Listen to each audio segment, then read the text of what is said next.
So I'll give concrete examples.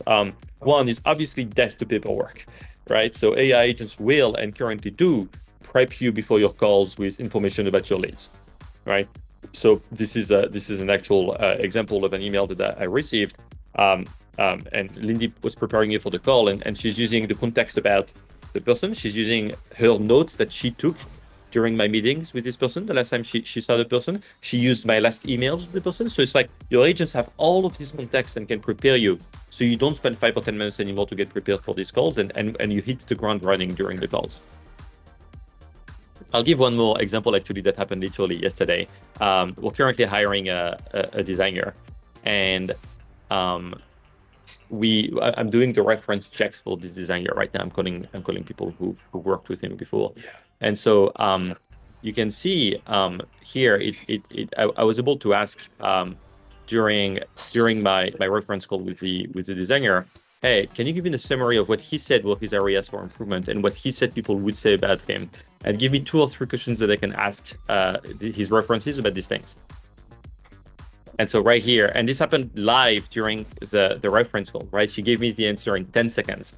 And she was able to tell me, hey, this is what he says are his areas for improvement. This is what you can ask as follow-up questions. So again, it's basically like having an intern that has been with me on all my calls. I'll give one more example.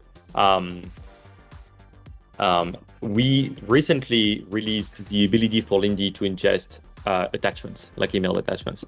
And so what we did is we asked the Lindy that has been sitting on all our customer calls right here. Can you see this? We've asked Lindy that's been on all our customer calls which customers wanted to build a workflow that involved email attachments. And right here, Lily from Teleport wanted to build a workflow to handle support email attachments.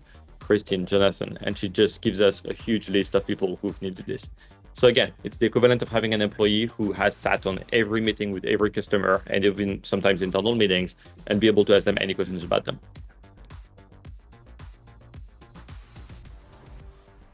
Obviously, AI agents update your Salesforce, your HubSpot after your calls, draft follow-up emails after your calls, write the proposals on PandaDoc or DocuSign. They generally just do everything in their power to move deals along and prevents them from falling through the cracks. As the audience knows, I assume, like, time is the enemy of every deal, and speeding up the deals makes a giant difference. There is a big difference between sending a proposal literally within 5 minutes of the end of the call versus 2 hours